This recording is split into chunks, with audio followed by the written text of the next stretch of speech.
Good afternoon, morning, evening, night, wherever you are in the world. Thanks for taking a look.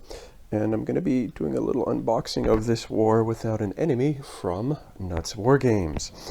Nuts Wargames also has one of the best logos, I think, for a wargame company. Nuts, and it looks like the hexes are in a little squirrel head, which is kind of cool. But this War Without an Enemy is about the English Civil War from 1642 to 1646, when Oliver Cromwell and the parliamentarians and the Puritans overthrew King Charles and chopped his head off. So, fun times. Yeah. So, box art is absolutely fantastic. I really like this. There's a little bit of art here, kind of foggy. Let's flip it over and look at the back. Has a look at some of the components with our map, our blocks, and cards. Off topic, but I picked this up because I love Hammer of the Scots. Hammer of the Scots is my favorite blocked war game. That's actually the only one I kind of play. And this is fairly similar to that. The rules are a bit more intense. They're 24 pages, double what Hammer of the Scots is, but it has a lot of the same really basic things. So if you know how to play Hammer of the Scots, this will flow pretty well with you with that. And block war games are fun because of, well, you get this nice fog of war aspect where you don't actually know what somebody has until you kind of run in and see what they got, at which point it might be too late.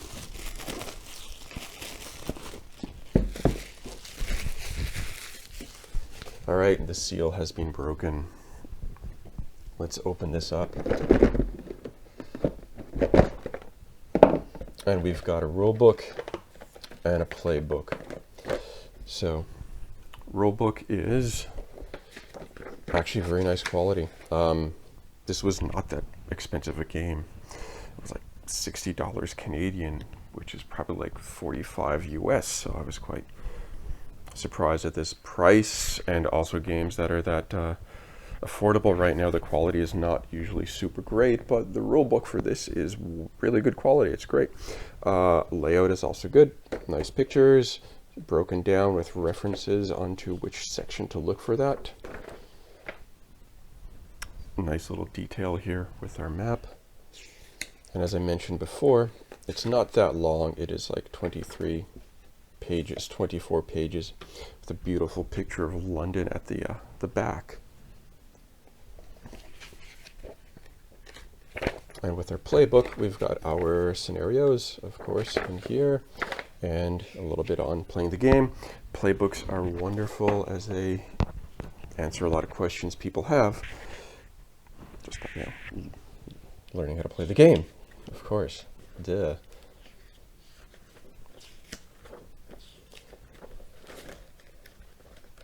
This is a bit text heavy. Also with it, we've got some nice historical things thrown in, which is always fun to have as well, with pictures of them. By the way, if you are interested, on Amazon Prime, if you're a subscriber, they have Cromwell, a British movie about this. It's very historically inaccurate. The acting is superb, the costumes and everything else is superb. If you don't mind something that's very historically accurate. Some of the amazing things are right here. King Charles I is played by Alec Guinness, the original Obi-Wan, and he's the exact spitting image of this. Just fantastic. And Cromwell is played by Richard Harris, who was Dumbledore. So if you want to see Dumbledore and Obi-Wan go at it against each other, Cromwell. And it has a young Timothy Dalton, if you like your James Bonds from the 80s. So, anyway, we have some blocks here for some different groups. Green ones, red ones. I believe these are like Irish and whatnot. And some red ones and a black one right here. So let's take a look at this.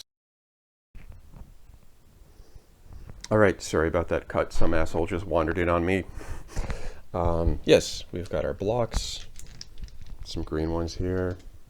Let's take a look at this.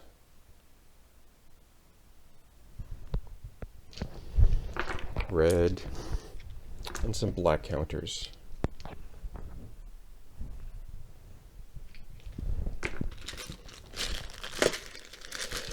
And yeah, more blocks. With this, there are two factions, parliamentarians, and of course the loyalists to the king. And it's a block, it's a standard wooden block. And then you can involve like the Irish and I believe the Scottish as well in this. All right, we have our dice, and these are wooden. I really like wooden dice.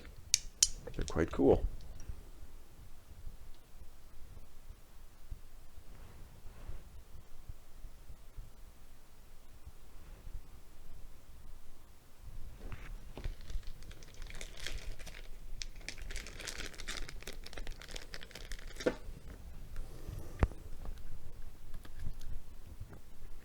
Let's take a look at our cards. They won't open.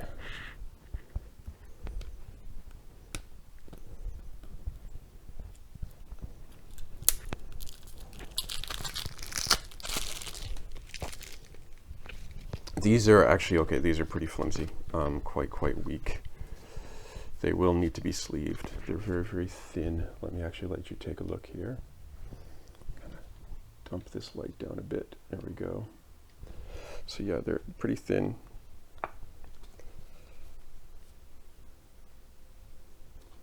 On the back we've got here for Parliament.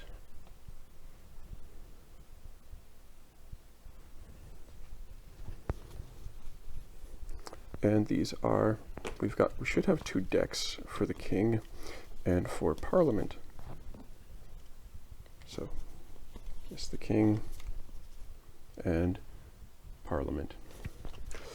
And every turn you choose one of these cards, you play it.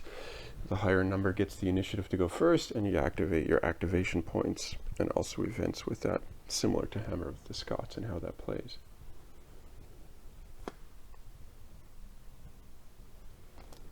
So just a few with this.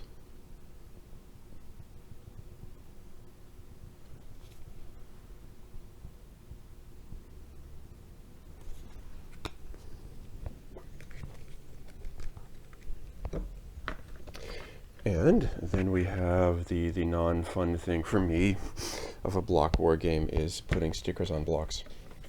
So all of these have to be taken off and popped on there, and it's also a good idea to add a little coat of varnish just to protect them as well. And these are your units basically. Some people do enjoy it, putting on the stickers. So with it you can see who we've got here, and we go up right here. We get the man himself, Cromwell. And with these, each pip is the strength of it, so you rotate it. So like 1, 2, 3, 4. 4 is max. It takes a hit, knocks it down to 3. And up top here is the unhappy man, Charles I. It also has different unit types, like infantry, cavalry, and there are artillery units in here as well.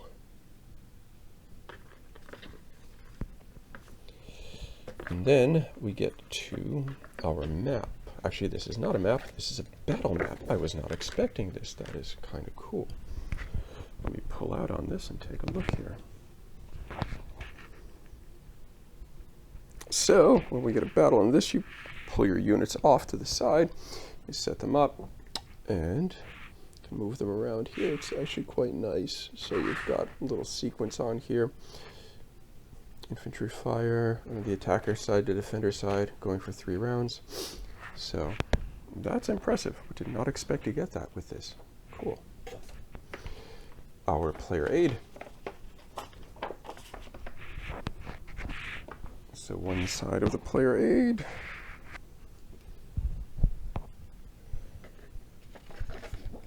And the reverse side, which has some tables on there too for sieging and bombardment. That's another difference from Hammer of the Scots, is the artillery and, well, sieging. Siege.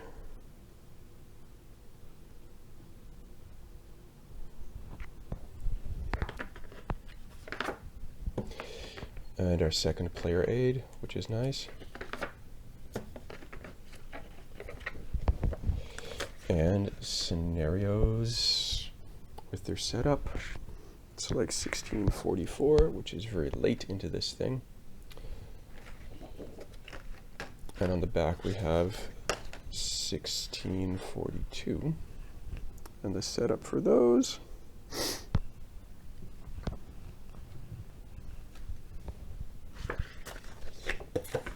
And then our board, which is mounted.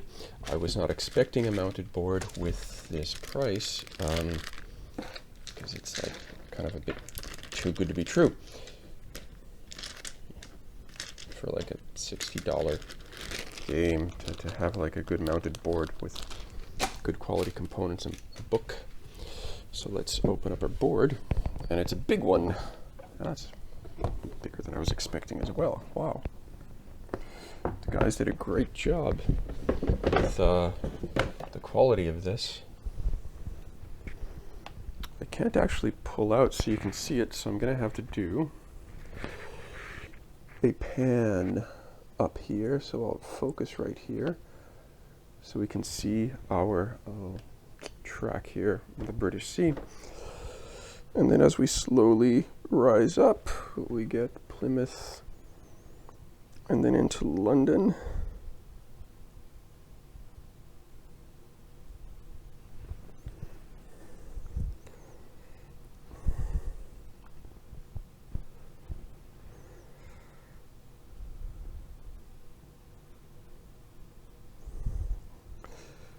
Wales goes way up into Scotland. This is a very large map, as you can see. There are not that many cities on it, which is kind of okay, because it could make it a bit too complex. And then at the top we've got our year and turn track. So, yes, quite nice. And then there's a bit of a London holding box here off to the side, which I will refocus on. Right, yeah, there we go. Okay, so that is this War Without an Enemy from Nuts Wargames. And once again, thank you for watching. It's always appreciated when you do that. And take care, everybody. Keep it real. Stay safe. Later.